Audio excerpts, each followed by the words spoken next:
Para tersangka yang ikut terjerat dalam kasus yang menimpa Irjen Teddy Minahasa mengajukan diri sebagai justice kolaborator dan meminta perlindungan LPSK atau Lembaga Perlindungan Saksi dan Korban.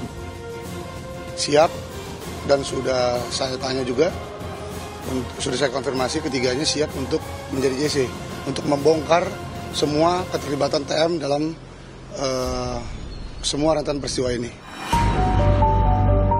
Hal yang sama pernah dilakukan oleh Richard Eliezer Pudihang Lumiu yang saat ini tengah menjalani persidangan atas kasus pembunuhan Brigadir Nofriansyah Yosua Huta Barat.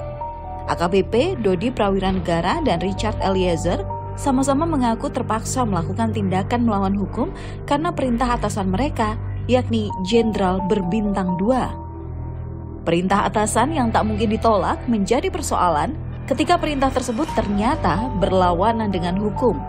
Integritas menjadi kata kuncinya. Ya, kalau kultur yang baik kan memang normatif ya. Tapi kemudian terbentuk subkultur yang buruk yang sebetulnya bertentangan dengan tidak sejalan dengan kode etik, yaitu siap walaupun siap ya. Kan biasa nih, siap salah.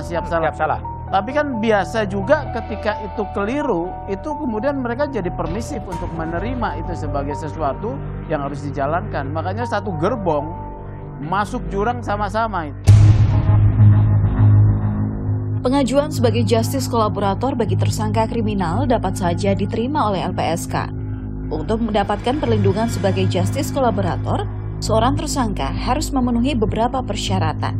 Ya silakan saja, semua pihak dalam perkara pidana, saksi, korban, pelapor, ahli, termasuk saksi pelaku yang bekerjasama atau justice kolaborator bisa mengajukan permohonan perlindungan ke LPSK. Asal memenuhi persyaratannya, tentu akan kami pertimbangkan. Undang-undang sudah mengatur syaratnya. Pertama, tentang sifat penting keterangan. Artinya dia harus punya keterangan penting untuk mengungkap suatu perkara. Ya. Dia bukan pelaku utama. Ya. Kemudian kalau ada uang atau harta, aset yang berasal dari kejahatan, dia harus menyatakan kesediaan untuk mengembalikan.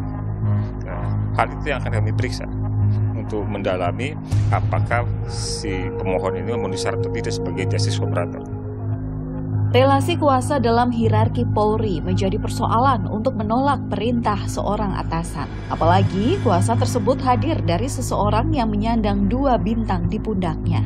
Kepatuhan pada dasarnya tidak jadi persoalan. Sama halnya apakah jiwa korsa itu pidana? Sama sekali tidak. Jiwa korsa justru merupakan sumber energi bagi personil polisi untuk memiliki identitas yang sama, untuk membangun soliditas, untuk membangun kekompakan. Tapi kalau kemudian jiwa korsa sudah menyimpang, artinya terjadilah penyimpangan secara berkelompok, muncullah kejahatan yang dilakukan secara bersama-sama oleh ironisnya sesama personil polisi, ini yang baru merisaukan. Demikian pula dengan kepatuhan. Kepatuhan juga merupakan salah satu hal yang sangat penting untuk organisasi semacam Polri, tapi kalau kepatuhan menyimpang, baru di sini letak permasalahannya. Kemungkinan untuk menolak perintah atasan di atas kertas sebenarnya sangat memungkinkan. Perintah sangat mungkin ditolak dalam kondisi tertentu, bahkan dalam hierarki Polri. Selalu saya katakan bahwa anggota Polri itu bertanggung jawab pada undang-undang atau hukum. Ya. Jadi beda dengan perang ya. Perang itu kan ada perintah komando, perintah atasan itu diikuti. Tapi kalau kepolisian itu atau anggota Polri itu bisa menyatakan bahwa kami keberatan melaksanakan perintah itu. Perintah itu bertentangan dengan undang-undang atau hukum itu aja. Budaya beda pendapat itu harusnya tetap diciptakan di Polri supaya pertanggungjawaban polisi itu memang cukup berat. Ya kan, bertanggung jawab sebagai seorang anggota Polri itu di depan hukum dan undang-undang. Kalau kita berbeda pendapat dengan pimpinan, itu risiko paling berat itu adalah mungkin mutasi dan sebagainya. Itu nggak ada masalah. Perkara menolak perintah atasan pada pelaksanaannya tak semudah aturan yang tertulis.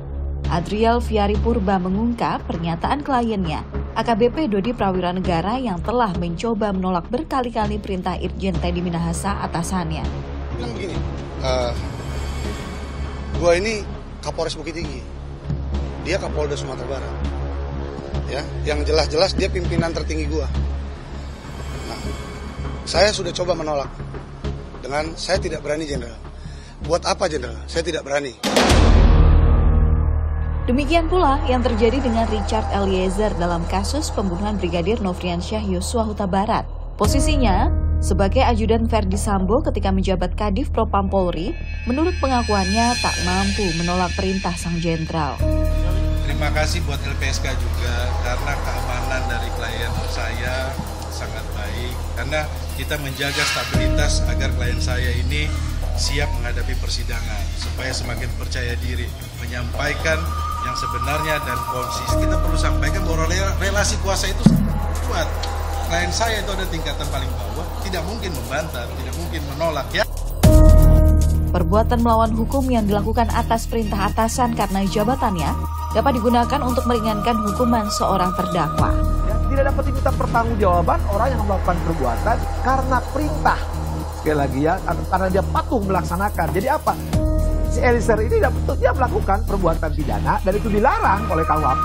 Tapi orang-orang tidak pernah paham di bab 1 itu ada alasan peringan, alasan pemberat, dan alasan penghapus. Nah perbuatan itulah dia menghapuskan pidana. Dia mengakui itu perbuatan ada, cuma tidak dihapuskan. Jadi ya kalau hakim di Albertina saya yang akan dibebaskan. Itu tidak sebesar karena jelas kalimatnya pasal 51 itu tidak dapat dipidana seorang yang melaksanakan perintah jabatan. Dalam hierarki Polri, relasi kuasa menjadi bagian pelaksanaan tugas. Relasi kuasa dalam pemahaman normatif tentu tak mendatangkan persoalan. Selama integritas menjadi pegangan para petinggi, relasi kuasa tak akan pernah menjadi tekanan bagi setiap bawahan. Saya sangat menyesali perbuatan saya, namun saya hanya ingin menyatakan bahwa saya hanyalah seorang anggota yang tidak memiliki kemampuan untuk menolak perintah dari seorang jenderal. Terima kasih.